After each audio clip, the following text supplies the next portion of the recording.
Hey everyone, thanks for joining me again for another pull list video. It's 604 Comics here. Picked up my books today at lunch. A big stack. I got 13 books, so let's go and take a look and see what I got. Starting off with my DC books, we have Batman Eternal, issue number 5. Been solid every week since this series first started, and I'm looking forward to seeing what happens in this one, like I do with every issue that comes out every week. So this is Batman Eternal. Looks like we're going to see Red Robin in this issue. So far so good. Scott Snyder, James Tynion IV, Ray Fox, John Layman, Tim Seeley, and Andy Clark, with all the credits there, and Andy Kubert cover. So again, really enjoying it so far. Next, we have another Batman title. This is Batman Detective Comics, issue number 31. This is the second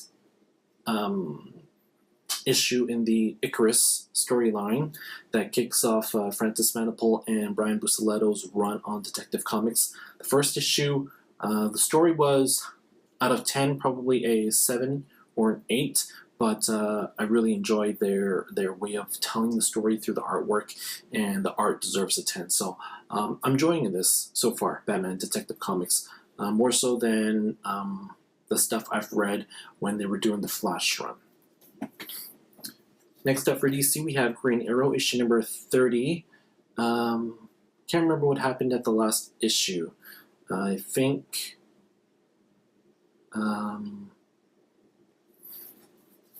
yeah, you know what? I don't remember what happens. Oh, I think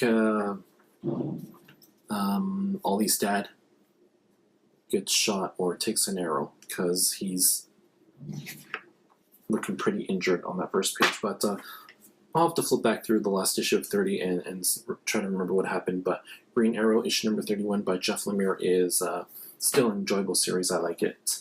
Next, we have Earth 2, issue number 23 by Tom Taylor, art by Nicholas Scott. This, we have Superman fighting with the Earth 2 superheroes. It seems like that is a common storyline that's running through many different series. We have Batman Beyond Universe, and it looks like there's a Lord Superman that's fighting the Justice League Beyond in that series. We have Forever Evil, where we have that alternative Superman. Can't remember what he was called. I can't remember what he was called. It's been so long since an issue of Forever Evil came out, but they've got that one. They've got that bad Superman fighting all the other superheroes. And there's another one. I can't remember it. It might be this one, but oh, Injustice. Injustice is another series where we have a bad Superman fighting with all the superheroes. So that's a bad Superman fighting with superheroes in 4 different series. There might be a lack of ideas coming out of DC these days. Next up, we have the last DC book for me this week, and the last book for this series. This is The Movement, issue number 12.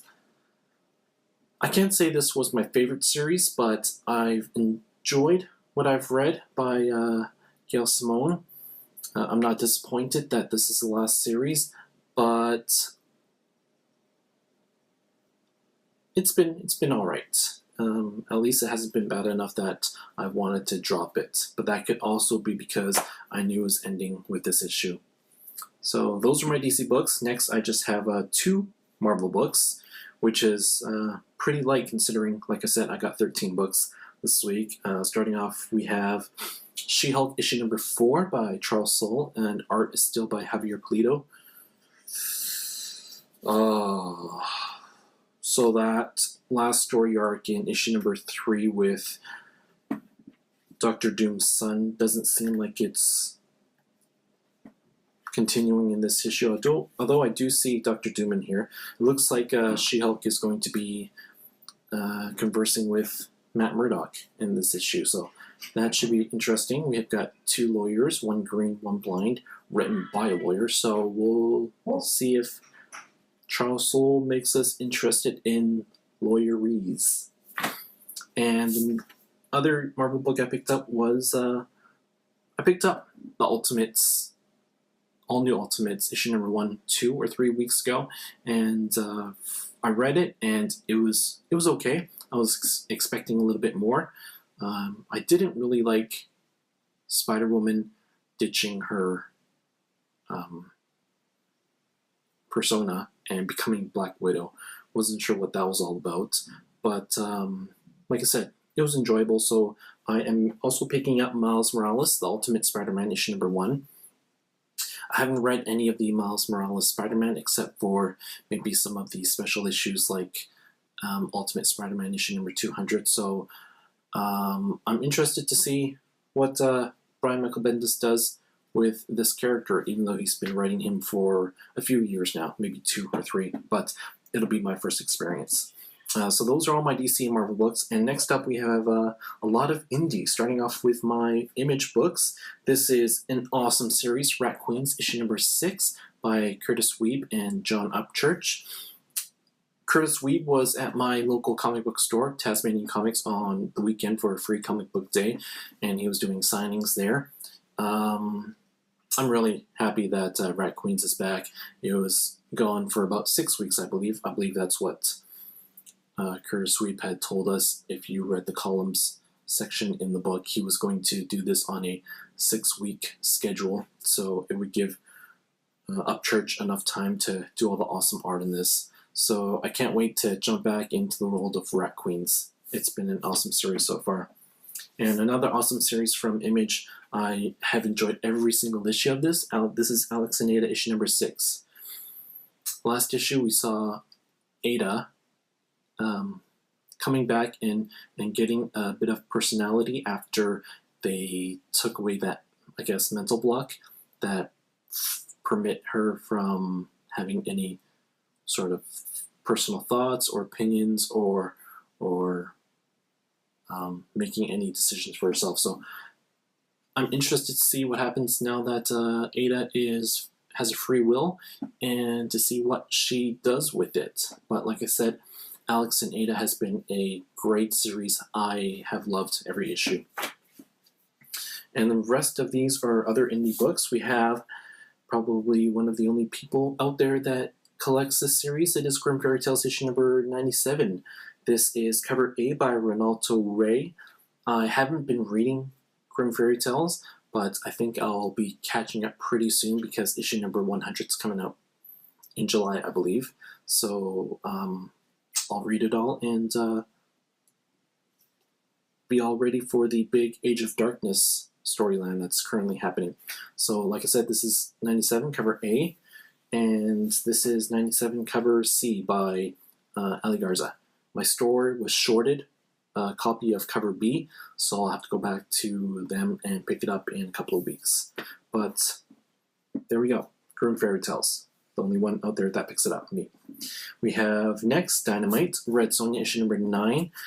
Beautiful Jenny Frison cover by Red Sonja. I've been enjoying the story arc where Red Sonja is running around and trying to get all the people that this king wants for his super big bash.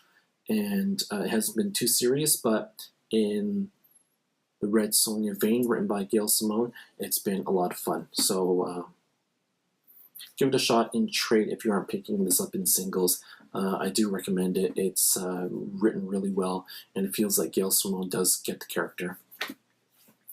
Next up are 2 books that I didn't have on my radar until this Monday, but I added it to my pull list, or I added these issues to my pull list so that they wouldn't be all gone by the time I got there, which was pretty smart of me because The Woods, issue number 1, they were all sold out of this when I got to my store. This is a indie book by James Tynion IV, released by Boom Studios.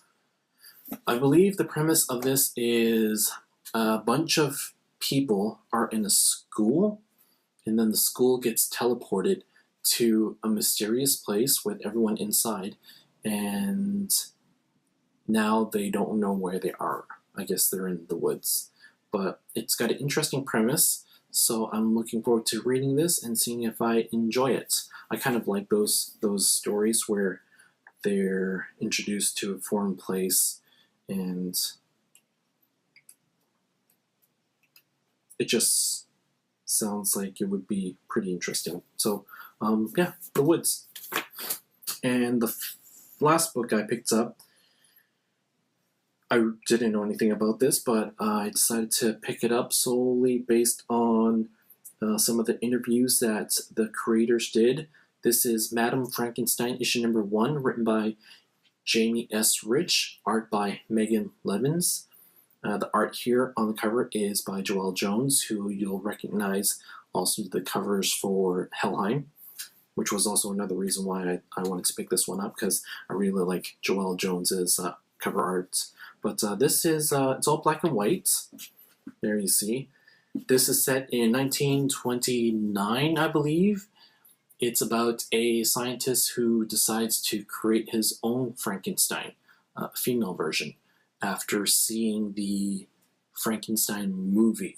So in this world, the Frankenstein movie does exist, and the scientist has seen it, and he wants to go and try to create his own version of Madame Frankenstein. So I thought that would be pretty neat to read, so I decided to pick it up. And that's it. Those are all the books I picked up this week. If you didn't catch some of my videos on the weekend, what did I post? I can't even remember what I posted. I posted a in-stock trade haul, so you guys go and check that out if you haven't seen it. A couple weeks ago, I posted the Don McTeague print reveals, and as always, if you're not following me on Twitter, make sure you do that. I at 604comics. I gave away some free Comixology codes, or just the one code, on Free Comic Book Day. So if you want some free comics, follow me there. I might do it again in the future. The Incredible CJ has his Contest of Hate going on, which sounds really bad, but it should be pretty fun to film, so I'm going to try to put together a video for that. Go check out Incredible CJ's page for more details. And Running with Comics has a 600 subs contest, so go check that out, and you might be able to win some prizes. And that's about it, guys. Thanks for watching this video. I tried to make it a little bit shorter, but I feel like I've rambled on a bit. But again, as always, I appreciate you taking the time out of your busy schedule to watch this video and to leave comments if you do leave comments. And I will catch you guys later.